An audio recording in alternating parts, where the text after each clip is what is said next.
Hey everyone, how's it going? My name is James. Welcome back to the Soundline. Today I'm very pleased and excited to be talking to you guys about Monitor Audio's brand new, top of the line, no holds barred, reference level hi-fi speaker, the Hyphn.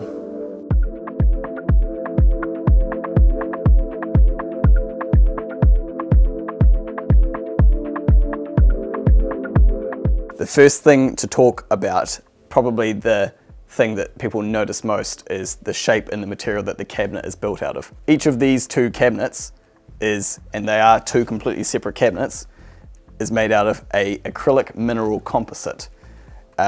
No wood whatsoever. It's a very, very, very mechanically inert material. These speakers do not vibrate at all. It's really, really cool how they've done it. So talking about the drivers, that's probably a logical place to start, because when Monitor Audio was designing these speakers, that's the order in which they did it. They designed the drivers first and then figured out exactly how they wanted to arrange them, and then they designed the cabinet and the housing that was going to allow them to do that last. We were really clear when we started the Hyphn project that we didn't want to create a speaker that was a wall of drivers and transducers, which is often the case with statement loudspeakers. What we want to do is create a product which blends into the home, which doesn't overpower it. The design was very new. The split cabinet design, the aesthetic of that is very, very pure, but as is often the case with these simplistic pure designs, they're very hard to deliver. I wanted to keep the cabinet open all the way down to the bottom with no structure connecting it. This whole arrangement that you see here with the mid-range and the transducer, Monitor Audio has dubbed this the M array. The reason it is called an array is because there are 6 2-inch mid-range drivers in here surrounding an MPD3 tweeter, micro-pleated diaphragm. Michael had this idea of creating an array of drivers, and I worked with him and challenged him on how we could put those together and how they work, and we came up with this new and totally unique configuration, the M array, which is this masterpiece of miniaturization. It has the intricacy of a fine watch, and that was the real starting point for the project. So the drive units for Hyphn are a complete ground-up design specifically for Hyphn. They've been engineered in a way that means that they deliver more performance than we've ever managed to achieve in a drive unit. There are 4 bass drivers that face inwards. Each pair of bass drivers is force cancelled. This helps with the cabinet construction, because now rather than the cabinet having to deal with both vibrational energy from the driver shaking and also the pressure energy from inside the box, it only has to deal with the second, the pressure energy. This whole arrangement leads into something that is called point source audio. The idea with this speaker is that all of the sound that you hear is coming out of this, sort of 1.5 to 2 square foot area. The best soundstage can be achieved when the sound comes from a single point in space, but also has a consistent directivity pattern around the loudspeaker, so the speaker interacts with the room in the best way possible. So in order to have that point source array, the drivers need to be as compact as possible. That meant, in this case, facing them inwards and force cancelling them made a lot of sense. It could get as close as possible to the M array. When you experience music that has thunderous low bass and sub-audible notes, Hyphn really delivers on that impact, just heightening the experience of the whole system.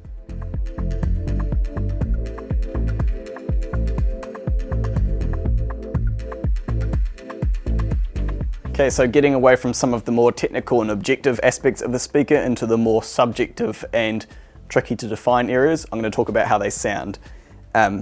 Just as a preface, I think with these speakers being as high-end as they are, when talking about how they sound, I should also inform you of what we're using to drive them. So we're using pretty much all Accuphase gear. We've got an Accuphase P7500 power amplifier here, which is roughly 300 watts per channel, 300 to 400 watts. To be honest, these speakers could even potentially do with a bit more than that. I think they're rated for anywhere between 400 to 1200 watts continuous per speaker. So you do need to have a big grunty amplifier to get these guys moving. So we're using that power amplifier. We've got an Accuphase preamplifier, the C2300, and a DP570 SACD player, which is kind of our go-to SACD player that we use for most of our listening. So when talking about the sound of these speakers, something this high-end, you don't want to mischaracterize them or not feel like you can do them justice, but it is really quite hard to define the sound of a speaker this good. With a lesser speaker, it would be easy to say, you know, they've got good bass, they're really natural sounding, really fast, and that's often all people really need for a good speaker to decide to buy something. With these, I can say that, but it's not going to do it the same justice. So I think probably what I should talk about is how these speakers sound in reference to what I do know. The two brands that we sell here at Soundline are Monitor Audio and Sonus Faber. Now, I love Sonus Faber. They are a beautiful sounding speaker that you can listen to for hours, and I think that's part of their signature. They have a really lovely, relaxed, laid back, and I might even say recessed soundstage that allows you to listen to them for long periods of time without fatigue. That's just the soundstage that I like, that I'm used to. These are a far more forward sounding speaker than the Sonus Fabers. Doesn't mean that they're bad, or that these are bad or those are bad, it's just a different style, and I think in the high-end speaker game, the sound of these would actually be more common than what Sonus Faber have. So when we first hooked these up, after they'd had maybe 30 or 40 hours of playback on them on a relatively low power amplifier, I didn't like them at all. They were in my face and aggressive and, dare I say it, a wee bit harsh. My colleagues were telling me, oh James, you just haven't listened to enough high-end speakers. That's how all high-end speakers sound. Then we ran them in on the P7500 for a couple of days, just on a burn-in track. And boy, did they get better. They are now so smooth and rich sounding. My favorite part about them, and this is just me, like other people will disagree and have their own favorite things. My favorite part about these is the bass. These are rated in their spec sheets to go down to 18 Hertz, and you can definitely hear that. The bass from these speakers is it goes lower than anything I've ever heard before, and it's linear. It doesn't roll off. It goes all the way down to those really low frequencies in a perfectly, what sounds to me, linear fashion. So when you hear a kick drum, or even just Eric Clapton thumping his heel on the stage, you feel that bass, not just that main bass note, but you feel all the other bass notes, all the other harmonics that would come with that note all the way down to 18 Hertz. And it's kind of like that hairs on the back of your neck feeling, because now we're getting closer to that. It sounds like real life kind of a sound. Mid-range and treble, obviously two very important factors when listening to hi-fi speaker. The array, the point source array, is definitely noticeable. Having the bass and treble and mid-range all coming from one area, I think it definitely does help with the soundstage. The speakers work together and disappear really, really nicely into the room. The sound stage is far more fleshed out and three-dimensional as a result of it, I believe. By also having 6 2-inch mid-range drivers, compared to what I've listened to in the past, it sounds like the mid-range is really forward and present and three-dimensional and rounded in the room. It doesn't sound like it's just blended in with the others, which I know is something we normally want to happen, but sometimes that can lead to it being lost in the background. The mid-range and treble, for instance, like if we had a main singer at the front of a band playing, that performance is really clearly defined and separated from the background audio. So I really like the treble on it. Obviously the MPD tweeter, I mean, that thing will go to 60 kilohertz all day long. Not that we'd be able to hear it, but it is perfectly smooth, really, really linear, and very tight and clean sounding without being overly harsh on the ears, because there's always a balancing act between making a tweeter that can do really, really crazy things and be really powerful without it fatiguing your ears. With these speakers, what you need to know: they are big speakers. Big speakers do not work well in small rooms. This room that we have here, it's roughly 6 meters wide, and I'd say probably about 10 to 12 meters deep. So it's a pretty big room we have here, and we still had to do acoustic treatment in this room. Big speakers, you need a big room. You probably should be doing some acoustic treatment. At the very least, you should be doing bass traps. And obviously with big speakers, you need big power. Like I said, this is an Accuphase P7500. I think it's rated for 300 or 400 watts per channel, depending on the impedance you're running on your speakers.